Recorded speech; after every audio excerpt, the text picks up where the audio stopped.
In the beginning, the earth was young, silent, still, and full of promise. Nature flourished untouched.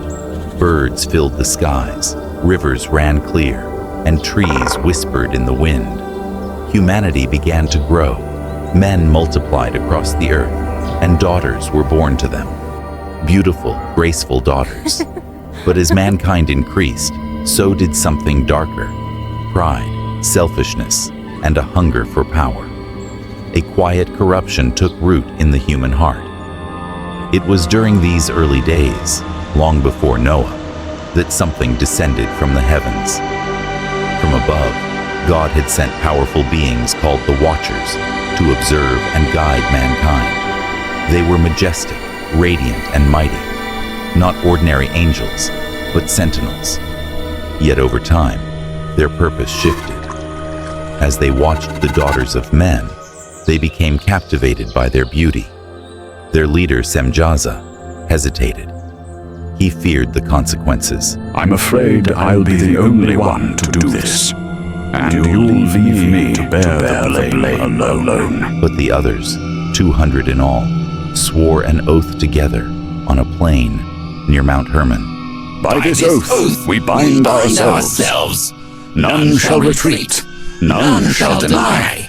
We descend together and face the judgment together. And there, on the slopes of Mount Hermon, they made their pact. 200 angels, once watchers of heaven, now rebels by choice.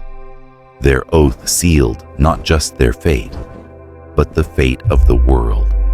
They would descend and never turn back. And so they did. The Watchers took human wives from among those they chose, and what was once divine became defiled. And soon, their unions bore children, but not ordinary children. These were the Nephilim, towering giants of flesh and spirit. The Nephilim were terrifying. Their strength was unmatched, their presence overwhelming. Their voices roared like thunder, and their eyes burned like fire. Born of angelic power and human blood, they had no moral restraint. At first, they hunted animals and fed on crops, but their hunger grew. Soon they turned to mankind. Villages vanished, forests were stripped bare, the land groaned under their weight. But it wasn't only their appetite. The Nephilim craved dominion. They seized territories, demanded offerings, and ruled by fear. Humans bowed before them and built altars in their names. They were worshipped as gods. Names like Og, Arba, Anak, and Gilgamesh echoed in terror across the land. The Watchers, now proud of their offspring, let the Nephilim teach humans their own twisted values. And worse, they gave mankind forbidden knowledge.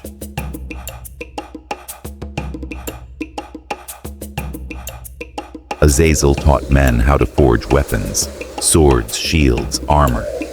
Tamiel taught women enchantments, the use of herbs for sorcery. Others taught astrology, celestial secrets, and dark magic. Men painted their faces, learned the art of war, and fell deeper into corruption. Women mastered spells and charms. What was once heavenly wisdom had become tools of destruction and seduction. The world changed. Warfare became sport. Entire cities rose, built on slavery and fear. Giants held brutal tournaments.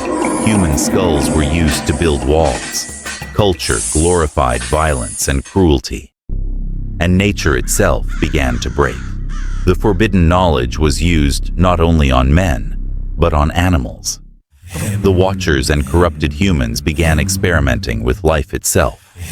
They mixed species unnaturally. Creatures emerged with the faces of men and the bodies of beasts, or with wings, claws, or serpentine features. Some resembled centaurs. Men fused with horses. Others, mermaid-like beings, rose from the seas, female in form, but unnatural in origin. These were not the wives of the Watchers, but abominations created by tampering with creation. The world became filled with mutated hybrid creatures, twisted reflections of what God had made. The earth reacted. Rivers turned red. Trees withered. Seasons became unstable. Cattle grew sick. Birds lost their flight patterns. It was as if creation itself cried out under the weight of corruption. God looked upon the earth and saw that all flesh, human and animal alike, had corrupted its way. Yet even in this darkness, God delayed judgment. He would give the world one final voice to call it back.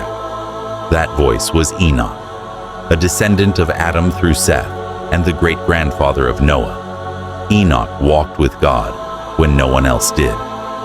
He was faithful, righteous, and unafraid. He spoke against the giants and condemned the fallen angels. You, sons of heaven, have defiled the earth. You abandoned glory and brought ruin. The Most High will judge you. Mountains will not hide you. The abyss will not shelter you.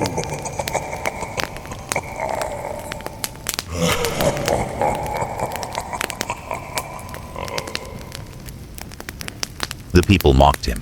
The rulers despised him. Still, Enoch prophesied. Then, one day, Enoch was taken up, not in death, but in vision. He was shown heaven itself. He saw the throne of God, the hosts of angels, and the record of every sin.